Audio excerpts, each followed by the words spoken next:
Hello everyone, welcome to Study Simplified. Topic for today is public service commissions.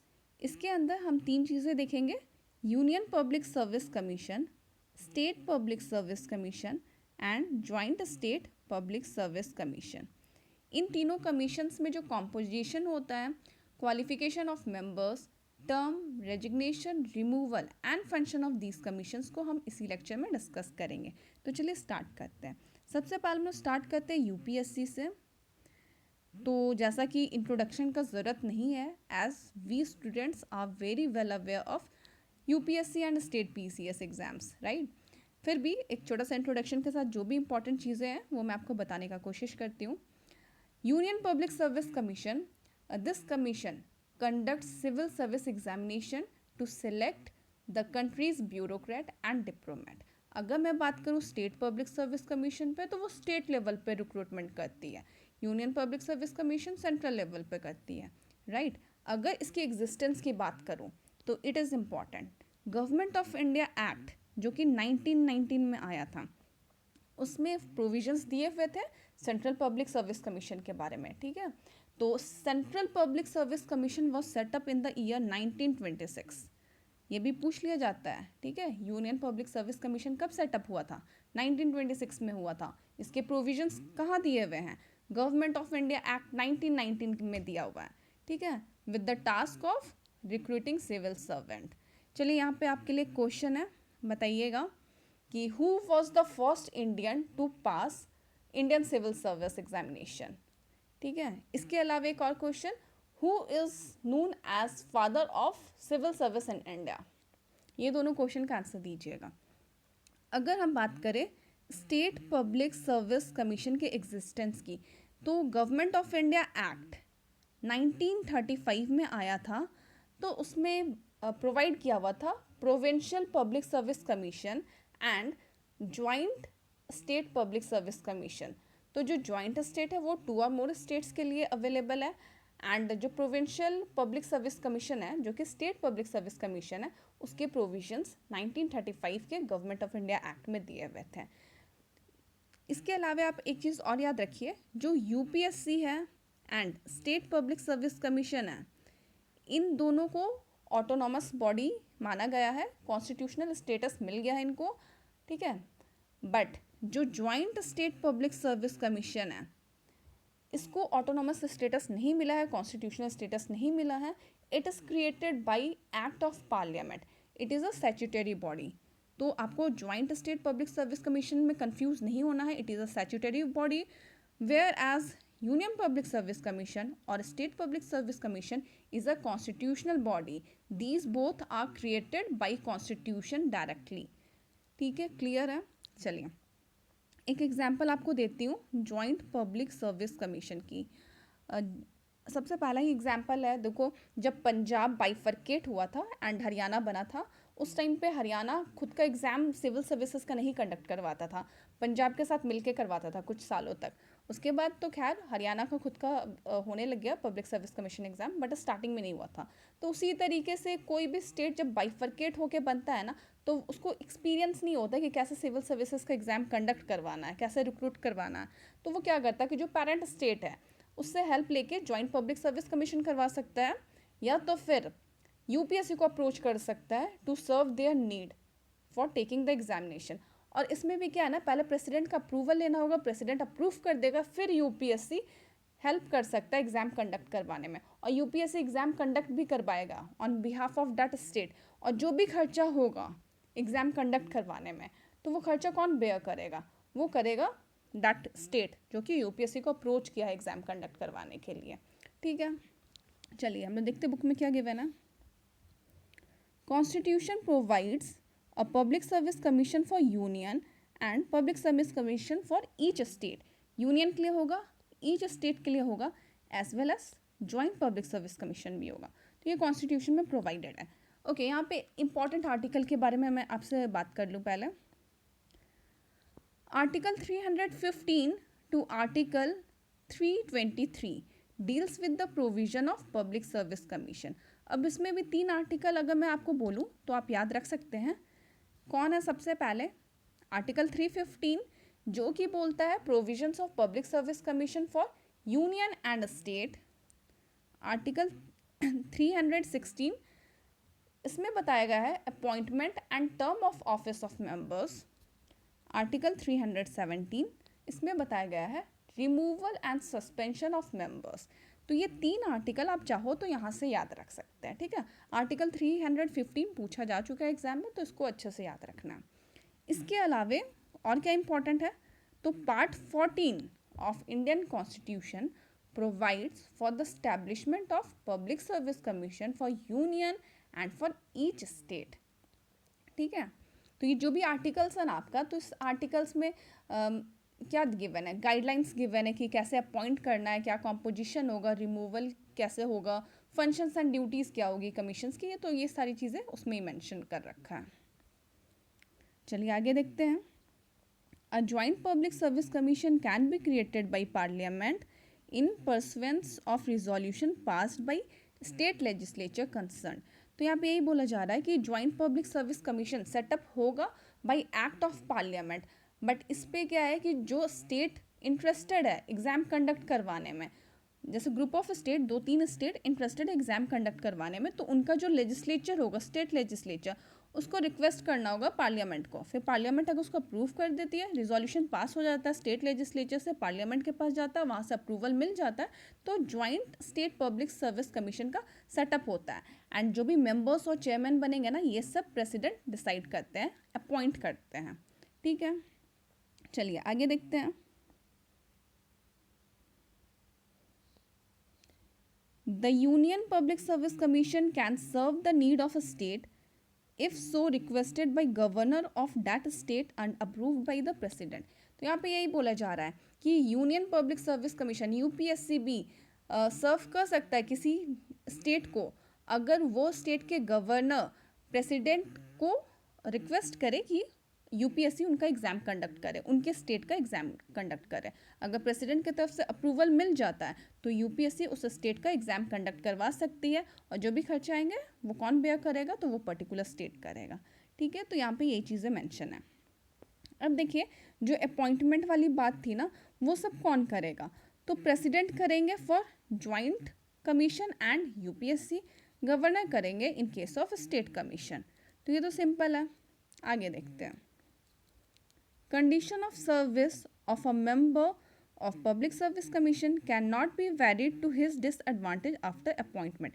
एक बार उनको appoint कर लिया गया, उसके बाद उनका जो कंडीशन ऑफ सर्विस है उससे छेड़खानी नहीं कर सकते, जो है वो है, ठीक है। आगे देखते हैं। Half of the member of commission should be the person who have held office under government of India और स्टेट फॉर एटलीस्ट 10 ईयर्स। तो यहाँ पे बेसिकली क्वालिफिकेशन की बात हो रही है।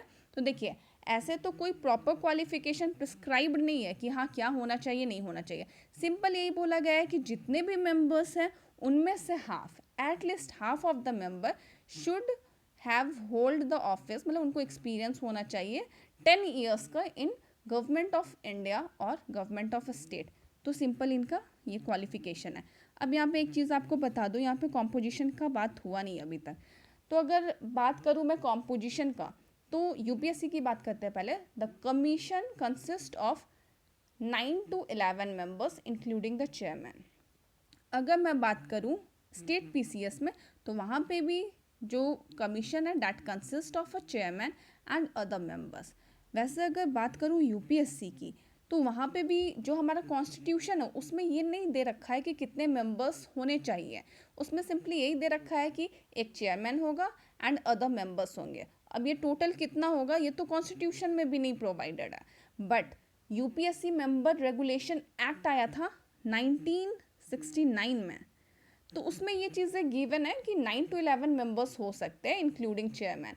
इसलिए जो यूपीएससी है, स्टेट पीसीएस है और joint state public service commission है, उन सब में 9 to 11 मेंबर्स को रखा जाता है इंक्लूडिंग चेयरमैन, ठीक है। And all this members of commission are appointed by president UPSC के केस में, ठीक है। स्टेट पब्लिक सर्विस कमीशन में कौन अपॉइंट करेगा, गवर्नर करेंगे। ज्वाइंट पब्लिक सर्विस कमीशन में कौन करेगा, वहाँ पे अगेन प्रेसिडेंट करेंगे, ठीक है। तो ये सारी चीज़ें क्लियर है ना। चलिए आगे देखते हैं। Term of office of a member of a commission is 6 years from the date of his entry upon the office or until the age of retirement. तो यहाँ पर टर्म का बात हो रहा है जहाँ से क्वेश्चन बहुत बार पूछे गए हैं. तो देखो टर्म जनरली यूपीएससी में क्या है 6 ईयर और रिटायरमेंट एज जो कि 65 ईयर है. अगर हम बात करें स्टेट पीसीएस में तो वहाँ पर टर्म ऑफ ऑफिस है 6 ईयर और रिटायरमेंट एज जो कि 62 ईयर्स है. रिटायरमेंट एज मतलब अगर रिटायरमेंट एज पहले आ गया तो रिटायरमेंट लेना ही पड़ेगा, हालांकि 6 साल कंप्लीट हो या ना हो. उसी तरीके से अगर 6 साल कंप्लीट हो गया रिटायरमेंट नहीं हुआ तो भी रिटायरमेंट लेना ही पड़ेगा. ठीक है, तो जो भी आ जाए पहले, तो उस तरीके से इसको याद रखना है. जॉइंट पब्लिक सर्विस कमीशन में भी सिमिलर स्टेट का है. स्टेट में जो भी आप देख पाएंगे ना, जो कॉम्पोजिशन है, टर्म, रेजिग्नेशन, रिमूवल, वो सारी चीज़ें आपको जॉइंट पब्लिक सर्विस कमीशन में भी सिमिलर मिलेगा. ठीक है, तो टर्म क्या है 6 ईयर और 65 year for UPSC and state PCS और for joint PCS it is 6 year और 62 years whichever is earlier. यहाँ पे देख सकते हैं आप यूपीएससी में 65 years age and state PCS और जॉइंट पब्लिक सर्विस कमीशन में 62 ईयर्स. आगे देखते हैं service of member of public service commission can be terminated by. कैसे टर्मिनेट हो सकता है? The first one is resignation. अगर वो खुद रिजाइन करके एड्रेस करें, यूनियन पब्लिक सर्विस कमीशन है तो वो प्रेसिडेंट को एड्रेस करेंगे. इवन जॉइंट कमीशन में भी प्रेसिडेंट को एड्रेस होगा, but in case of A state commission governor को एड्रेस होगा. तो ये तो सारी कॉमन चीज़ें तो आप लोग समझ जाएंगे, उसमें कुछ है नहीं. या तो फिर रिमूव किए जा सकते हैं बाई प्रेसिडेंट. ये इंपॉर्टेंट है, प्रेसिडेंट कैसे रिमूव कर सकते हैं. तो यहाँ पे कुछ पॉइंट्स है, 4 पॉइंट्स है जहाँ से क्वेश्चंस बनते हैं कि कैसे रिमूव किया जा सकता है मेंबर और चेयरमैन को. ठीक है, तो इसको देख लेते हम. सबसे पहले है एडजस्ड इंसॉल्वेंट. यहाँ पे क्या कहा जा रहा है कि अगर जो मेंबर है कमीशन के वो इंसॉल्वेंट डिक्लेयर कर दिए जाते हैं. मतलब क्या हुआ कि सपोज वो जो मेंबर है किसी कंपनी के ओनर हो सपोज, एंड उन्होंने अपनी कंपनी के लिए बहुत सारे पैसे बैंक से ले लिया है और he is not able to repay the money back, मतलब पैसे वापस नहीं दे पा रहे हैं. तो उस केस में क्या बोलेंगे कि वो बैंकक्रप्ट हो गए. अब बैंकक्रप्ट हो गए मतलब दिवालिया, बोलते हैं ना कि कंपनी का दिवालिया निकल गया, तो बैंकक्रप्ट चले गए. तो उस केस में क्या है कि उनका मेंबरशिप इधर से भी कैंसिल हो जाएगा. तो फिर प्रेसिडेंट उनको रिमूव कर सकते हैं as a member from commission. Second वाला देखते हैं, engage himself in a paid employment outside the duties of office. अगर कोई मेंबर अपने आप को आउटसाइड पेड, यहाँ पे क्या बोला जा रहा है, paid employment outside the duty. Suppose वो मेंबर है एंड किसी प्राइवेट कंपनी में डायरेक्टर है एंड वो वहाँ पे ज़्यादा ध्यान दे रहे हैं, वहाँ की ड्यूटीज़ को ध्यान दे रहे हैं, और जो मेंबर हैं यूपीएससी के या स्टेट पीसीएस के इधर वो ध्यान नहीं दे रहे, इधर के कामकाज पे उतना ध्यान नहीं दे रहे, फोकस नहीं कर रहे. तो ऐसे सिचुएशन पे भी वर्क को इफेक्ट पड़ेगा ही. तो प्रेसिडेंट क्या कर सकते हैं, अपने ओपिनियन, अपने डिस्क्रिप्शन के हिसाब से उनको रिमूव कर सकते हैं. ठीक है, if he is engaged outside in any paid employment. Third point देखते हैं, इज इनफॉर्म इन बॉडी और माइंड. मतलब कि ये बोला जा रहा है कि if a member is unfit to continue the office, तो ऐसे में भी अगर प्रेसिडेंट को लगे कि हाँ उनको रिमूव किया जाना चाहिए तो वो कर सकते हैं. फोर्थ वाला जो कि मोस्ट इम्पॉर्टेंट है, found guilty of misbehaviour by supreme court. यहाँ पे आप देख रहे हैं कि सुप्रीम कोर्ट आ गया. ठीक है, तो द मेंबर और chairman of UPSC can also be removed for misbehaviour. अब इस केस में क्या है ना कि प्रेसिडेंट को रेफर करना होगा मैटर टू सुप्रीम कोर्ट. जहाँ पे मिसबिहेवियर का सिचुएशन आएगा, कंडीशन आएगा, वहाँ पे प्रेसिडेंट को रेफर करना होगा matter to the supreme court for an inquiry. Supreme court inquiry करेगा. फिर इंक्वायरी के दौरान जो भी डिसीजन आएगा, if that member is found guilty, अगर गिल्टी फाउंड किया गया वो मेंबर, तो सुप्रीम कोर्ट उसको रिमूव करने के लिए बोल सकता है. And that decision will be the binding on president. फिर प्रेसिडेंट चाह के भी उसको रख नहीं सकते एज अ मेंबर और चेयरमैन, प्रेसिडेंट को भी उनको रिमूव करना ही पड़ेगा. और इस दौरान जो इंक्वायरी चल रही होगी उस दौरान प्रेसिडेंट सस्पेंड करके रख सकते हैं चेयरमैन और मेंबर ऑफ यूपीएससी. ठीक है, तो ये बड़ा इंपॉर्टेंट पॉइंट है. एंड इसका एक एग्जाम्पल भी है 2017 में शायद, हाँ, छत्तर सिंह उनका एग्जाम्पल है. नाम सुना होगा आप लोगों ने इनका भी शायद. ये जो छत्तर सिंह है he was the member of UPSC commission, ठीक है। तो हुआ क्या था कि इनका नाम करप्शन में आ रहा था, इंडस्ट्रियल प्लॉट का जो करप्शन हुआ था हरियाणा वाला, उनमें इनका नाम आ रहा था और सीबीआई ने इंक्वायरी बैठाई थी। इसी दौरान इन्होंने क्या किया, इन्होंने खुद रेजिग्नेशन दे दिया था, तो प्रेसिडेंट ने एक्सेप्ट कर लिया। इन केस अगर ये रेजिग्नेशन नहीं देते तो फिर क्या होता, प्रेसिडेंट इनको ऐसे भी रिमूव कर सकते थे।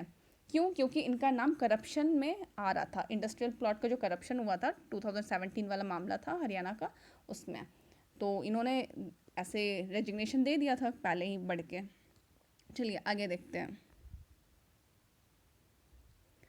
Even in the case of state commission only president can remove a member while governor has only the power to pass interim order of suspension। ये बहुत इंपॉर्टेंट पॉइंट है।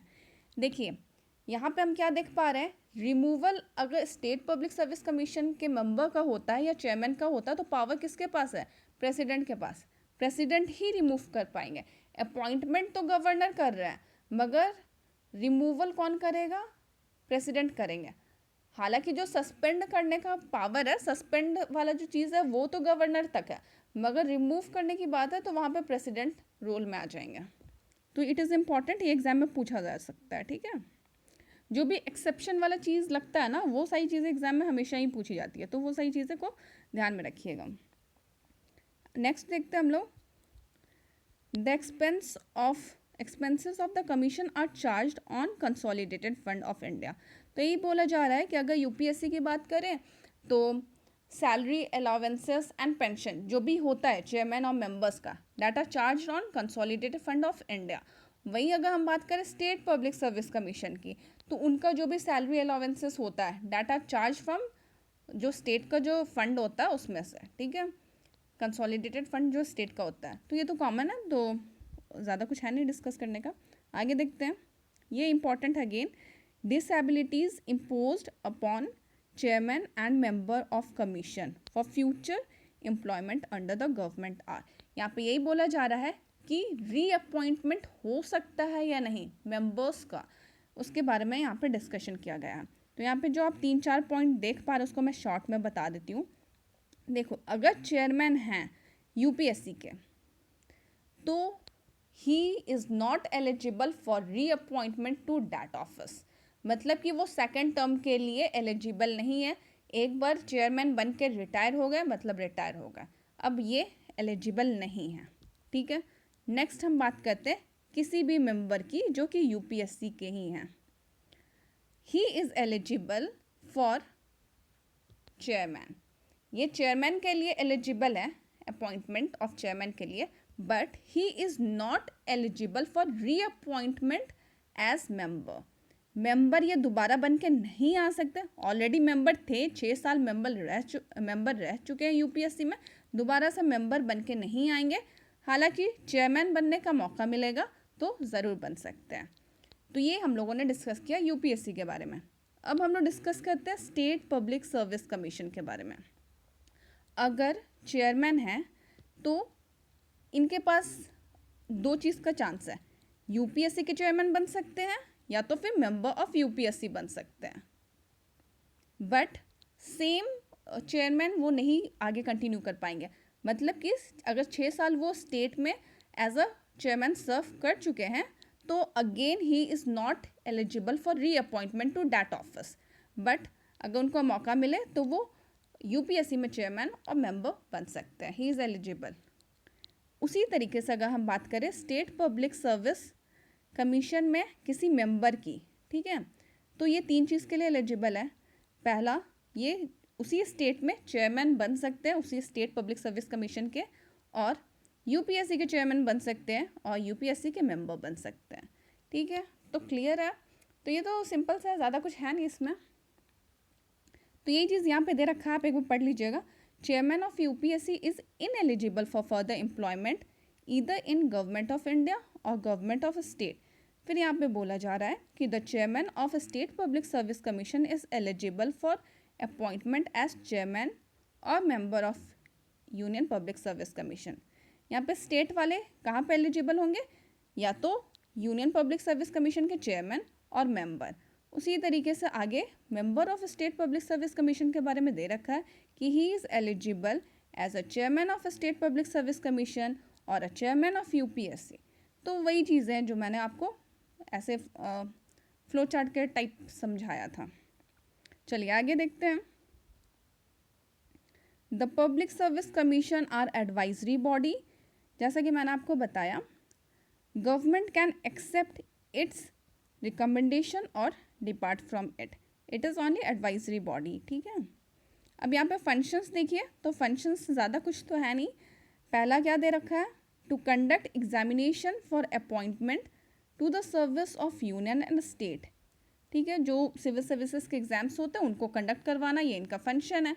इसके अलावा क्या फंक्शन है, तो इसके अलावे प्रेसिडेंट और गवर्नर इनको जो भी फंक्शन असाइन करेंगे, ठीक है, या तो एडवाइस लेना चाहते हैं तो वो ये कमीशन कर सकता है।